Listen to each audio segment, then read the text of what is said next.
তো গাইস, আজকে আমি রিভিউ করব ইন্ডিয়ার এখন পর্যন্ত সবচেয়ে ব্রুটাল ফিল্ম মার্কো। তোমরা যদি অ্যানিমেল কিল অথবা সালার দেখে থাকো আর এগুলা যদি তোমার কাছে ব্রুটাল মনে হয়, তাহলে আমি বলে দেই এগুলা মার্কোর সামনে একদম বাচ্চা।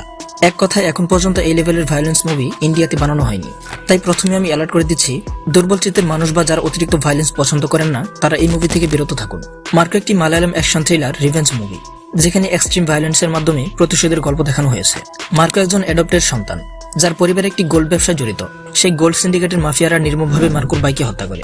এই হত্যাকাণ্ড ধামাচাপা দিতে মাফিয়ারা মার্কোকে বিভ্রান্ত করতে চেষ্টা করে, কিন্তু ভাইয়ের মৃত্যুর আসল রহস্য জানতে গিয়ে মার্কো আবিষ্কার করে একটি বড় ষড়যন্ত্র। এরপর মার্কো কিভাবে তার ভাইয়ের মৃত্যুর প্রতিশোধ নেয় এবং এর জন্য কি পরিণতি ভোগ করতে হয় তা জানতে হলে আপনাকে দেখতে হবে এই চরম ভায়োলেন্সে ভরপুর মুভি মার্কো। মুভির প্রাণ হলো এর বিজিএম, রবি বাসরের অসাধারণ কাজ, যা কেজিএফ এর পর তার ক্যারিয়ারের অন্যতম সেরা কাজ বলা যেতে পারে। প্রতিটি দৃশ্যে বিজিএম এমনভাবে ঢেলে সাজানো যে সাধারণ সিকোয়েন্সও দুর্দান্ত মনে হয়েছে। লিড রোলে উন্নি মুকুন্দার নজর কাড়া অভিনয় করেছেন। তার চোখের চাহনি, এক্সপ্রেশন এবং স্টাইলিশ লুক এই চরিত্রকে অন্য লেভেলে নিয়ে গেছে।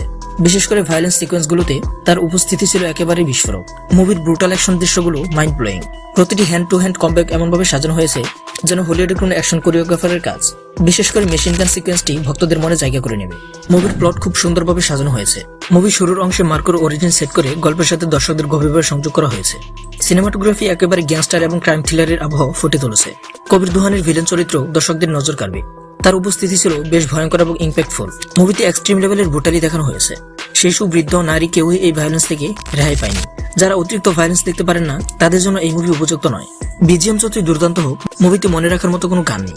মার্কো একটি মাস্ট ওয়াচ মুভি, বিশেষত যারা ভায়োলেন্স ও অ্যাকশন ঘরানার মুভি পছন্দ করেন। মার্কোর ভায়োলেন্সের তুলনায় অনেক হলিউড মুভি হালকা মনে হবে। যারা আনসেন্সর্ড ভায়োলেন্স পছন্দ করেন, তাদের জন্য এটি একটি ট্রিট। অ্যাকশন লাভারদের জন্য একদম পারফেক্ট।